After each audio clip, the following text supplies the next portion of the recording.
अन्त्यां प्रीं भ्रो सह शनैश्चराय नमः। शनैश्चराय शान्ताय सर्वाभीष्टप्रदायिने शरण्याय वरेण्याय सर्वेशाय नमो नमः। सौम्याय सुरवन्द्याय सुरलोकविहारिणे सुखासनोपविष्टाय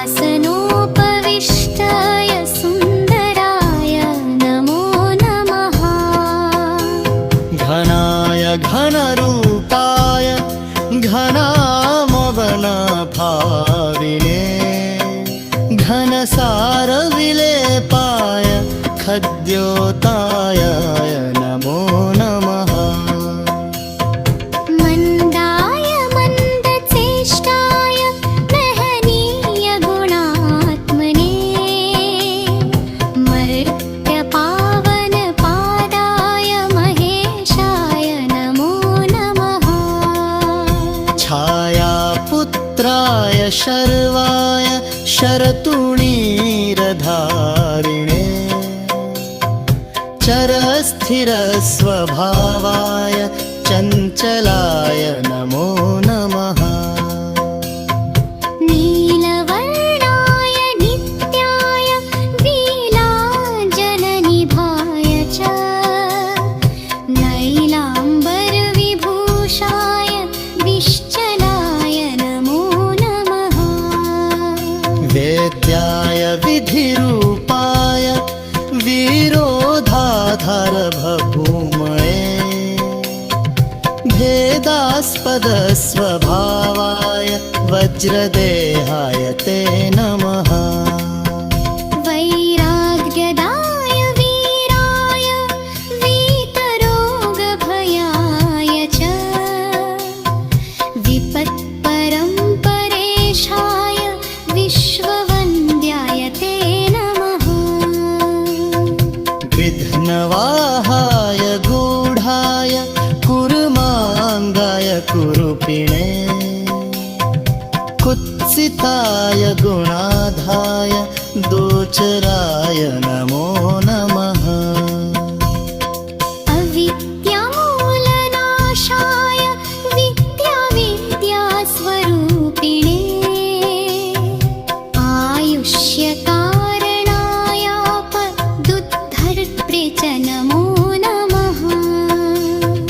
विष्णुभक्ताय वशिने विविधागममेदिने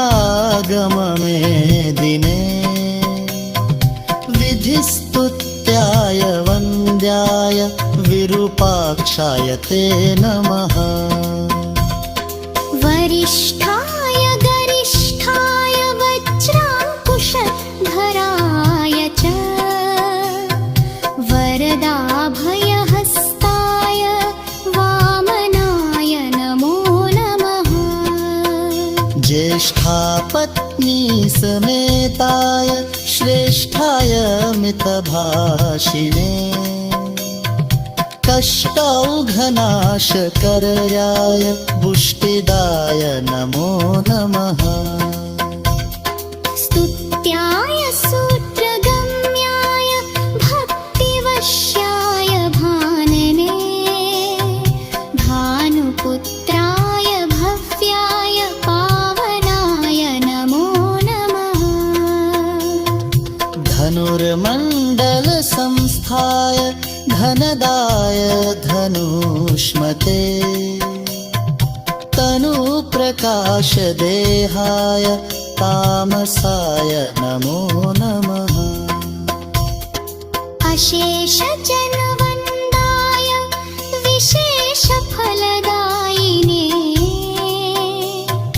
वशीकृतजनेशाय पशूनां पतये नमः। खेचराय खगेशाय घननीलाम्बराय च काठिन्यमानसायार्यगणस्तुत्याय ते नमः। नीलछत्राय नित्याय निर्गुणाय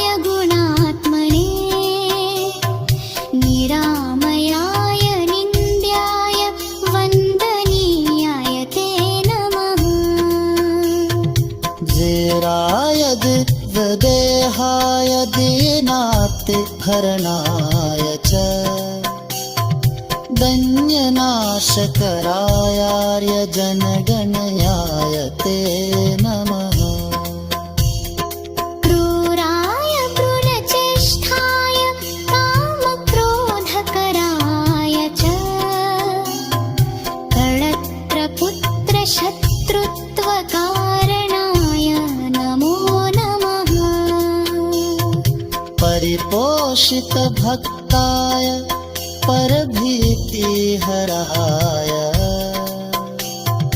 भक्तसङ्घमनो भीष्टफलदाय नमो